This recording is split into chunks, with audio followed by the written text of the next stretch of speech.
بھارتی فوج کی کنٹرول لائن پر بلا اشتعال فائرنگ، شہری آبادی پر گولہ باری سے نوجوان شہید، 3 خواتین زخمی۔ پاک فوج کی بھرپور جوابی کارروائی، 7 بھارتی فوجی ہلاک، 19 زخمی، کئی چیک پوسٹیں تباہ کر دیں۔ گزشتہ روز شہید 3 جوانوں کی تدفین کر دی گئی۔ آرمی چیف نے کہا ہے پاکستان استحکام کی طرف گامزن ہے، ملک اقتصادی اور سماجی ترقی کی منازل طے کر رہا ہے، ہتھیاروں کا استعمال صرف ریاست کی ثوابدید ہے۔ جنرل قمر جاوید باجوہ کی زیر صدارت کور کمانڈرز کانفرنس، کسی بھی جارحیت کا بھرپور جواب دیا جائے گا، شرکاء کا عزم۔ وزیر خارجہ شاہ محمود قریشی اور امریکی ہم منصب مائک پومپیو کے درمیان ٹیلی فونک رابطہ، دو طرفہ تعلقات اور خطے میں امن و امان کی صورتحال پر تبادلہ خیال، جنوبی ایشیا میں امن و استحکام کے لیے کشیدگی کا خاتمہ ضروری قرار۔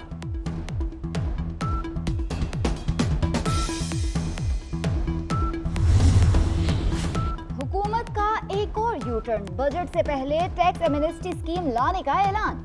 وزیر خزانہ اسد اویل کہتے ہیں ملکی اور غیر ملکی اثاثے ظاہر کرنے کے لیے ٹیکس ایمنسٹی لائی جائے گی۔ کپتان کا کھلاڑیوں کی کارکردگی پر عدم اطمینان کا اظہار، وزیر اعظم کابینہ کے چند وزراء کو تبدیل کرنے کے خواہاں، متبادل ٹیم نہ ہونے کی وجہ سے بھی پریشانی کا شکار، وزیر اعظم کا نئے مشیروں کی تقرری پر غور۔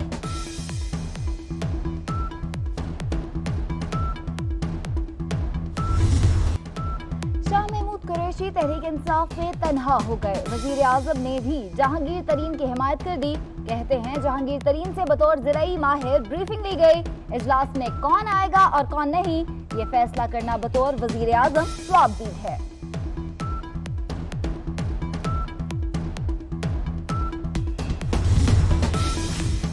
جہانگیر ترین اچانک لندن پہنچ گئے، شاہ محمود قریشی نے جہانگیر ترین سے متعلق سخت بیان دیا تھا۔ بھٹو اس کے لیے یہ ایکسیپشن بنا رہے ہو کہ ہمیشہ ان کا ٹرائبلٹی میں ہوگا، اس پر ہم اعتراض کرتے ہیں، اس پر ہم پروٹیسٹ کرتے ہیں، اور اس لیے ہم کہتے ہیں احتساب کے نام پہ انتقام کیا جا رہا ہے۔ پاکستان پیپلز پارٹی کے خلاف ہمیشہ ایک کوشش رہا ہے غیر جمہوری قوتوں کا کہ اس آواز کو، غریب کی آواز کو دبایا جائے۔ بلاول بھٹو زرداری کی گھن گرج، بولے صرف بھٹو کا ٹرائل راولپنڈی میں ہوتا ہے، جو قانون ہم پر لاگو ہوتا ہے وہی بنی گالہ پر کیا جائے۔ وزیر خزانہ کہتا ہے کہ اسے زراعت کا پتہ نہیں، ایک بار پھر عوام پر پیٹرول بم گرا دیا گیا، عوام مہنگائی کے خلاف سڑکوں پر نکل آئیں گے۔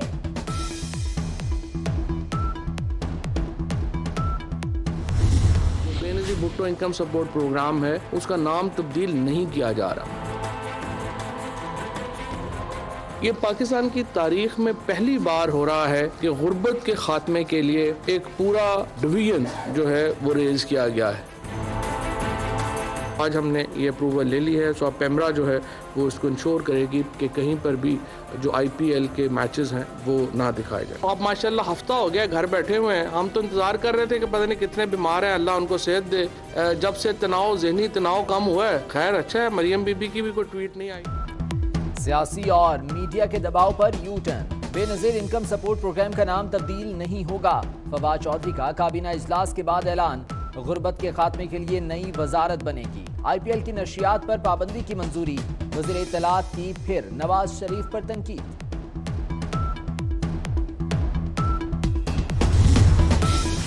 سابق وزیر اعظم نواز شریف کا شریف میڈیکل سٹی میں طبی معائنہ، سینئر پروفیسرز پر مشتمل بورڈ تشکیل، 6 ہفتوں میں نواز شریف کا علاج ہو سکتا ہے یا نہیں یہ کہنا قبل از وقت ہوگا۔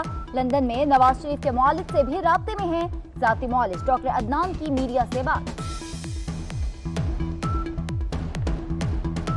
Professor of medicine, professor of technology, professor of cardiology, professor of urology اس میں شامل ہیں۔ کیا 6 ہفتے میں علاج ممکن ہو سکے گا؟ ابھی آپ اس نتیجے پہ پہنچ سکے ہیں کہ نہیں؟ Probably at this present point in time, I would say کہ یہ قبل از وقت ہے کہ اس پہ کوئی بات۔ موجودہ حکمران لانے والوں پر بھی بوجھ بن چکے، حکومت مہنگائی پر شرم کرے، وزیر خزانہ استعفیٰ دیں، مولانا فضل الرحمان کہتے ہیں ملین مارچ ہوا تو حکومت 5 سال کیا 5 منٹ بھی برداشت نہیں کر سکے۔ डॉलर की परवाज, सोने की उड़ान, ये है नया पाकिस्तान। इंटरबैंक में डॉलर 141 रुपए 9 पैसे पर पहुंच गया। फी तोला सोना 71,200 रुपए का हो गया। स्टॉक मार्केट में सरमायाकारों के 67 अरब डूब गए। पेशावर बस मंसूबे का पोल खुल गया। इंस्पेक्शन टीम ने मंसूबे में बेकायदगियों की तस्दीक कर दी। नाकिस मंसूबाबंदी करने वालों के खिलाफ कार्रवाई की सिफारिश। गरीब आवाम के टैक्स के पैसे को जाया किया गया।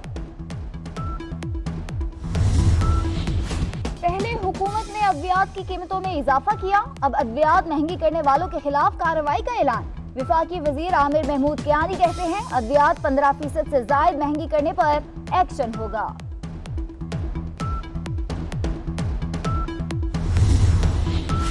वज़ीर आज़म से उलमा के वफ्द की मुलाकात। मुफ्ती मुनीबुर रहमान, साहबजादा हामिद रजा, पीर कमरुद्दीन सियालवी, पीर अमीनुल हसनात, प्रोफेसर साजिद मीर, अल्लामा राग़िब नईमी और दीगर शामिल। निसाब तालीम में इस्लाहात और मदारिस की रजिस्ट्रेशन के उमूर पर तबादला ख्याल।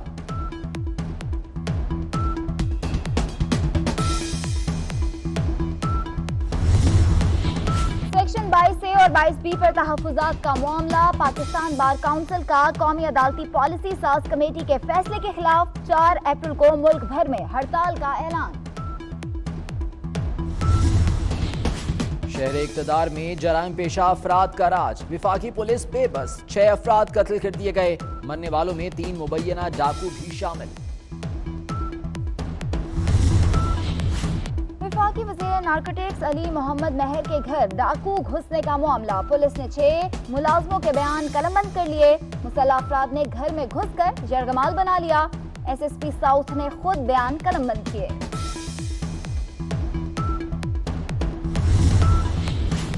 रूस से दिफाई मिसाइल निजाम के सौदे की सजा। अमेरिका का तुर्की को F-35 तैयारों की फराहमी रोकने का फैसला। लड़ाका जेट के पुर्जों और आलात की फराहमी भी फौरी बंद।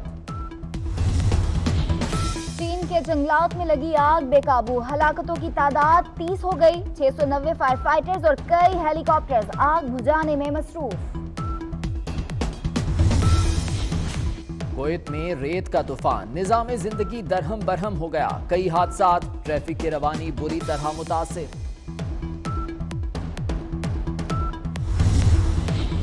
राह चलते मोबाइल इस्तेमाल करने का नुकसान। चीन में रिवर्स करती वैन ने खातून को रौंद डाला। खुशकिस्मती से खातून की जान बच गई।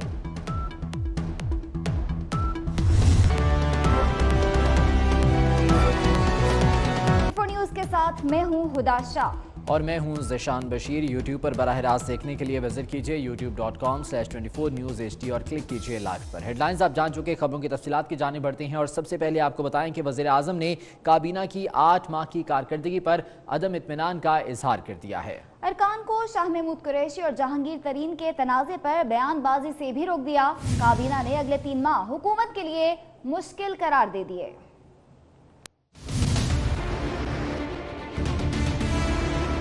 इस्लामाबाद में वज़ीर आज़म इमरान खान की ज़ेर सदारत वफाकी काबीना का इजलास हुआ। इजलास में वज़ीर आज़म ने काबीना की 8 माह की कारकर्दगी पर अदम इत्मीनान का इजहार किया। ज़राए के मुताबिक वज़ीर आज़म काबीना के चंद वज़रा को तब्दील करने के ख्वाहां हैं, मगर मुतबादिल टीम न होने से परेशानी का शिकार हैं, जिस पर उन्होंने नए मुशीरों की तकर्री पर गौर शुरू कर दिया है। वज़ीर आज़म शाह महमूद कुरैशी और जहांगीर तरीन की बयानबाजी से नाखुश नजर आए और उन्होंने काबीना अरकान को तनाज़े में मजीद बयानबाजी से रोक दिया।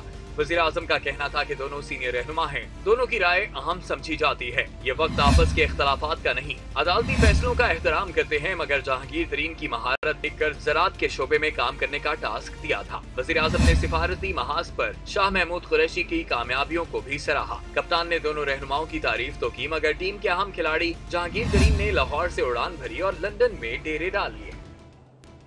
और वज़ीर आज़म ने भी शाह महमूद कुरैशी के मुकाबले में जहांगीर तरीन की हिमायत कर दी, जिसके बाद तहरीक इंसाफ में वज़ीर ख़ारजा की तन्हाई खुलकर सामने आ गई है।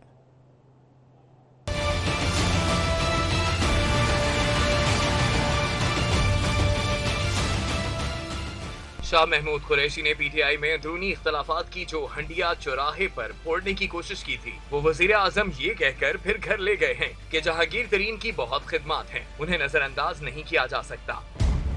काबीना के इजलासों में जहांगीर तरीन की शिरकत के खिलाफ जो बयान वजीर खारजा ने दिया था, उसके बाद पार्टी में शाह महमूद कुरैशी की तन्हाई और जहांगीर तरीन की मकबूलियत खुलकर सामने आ गई। बिलखसूस जहांगीर तरीन के इस ट्वीट के बाद के इजलासों में उनका आना जाना वजीर आजम की मर्जी से होता है।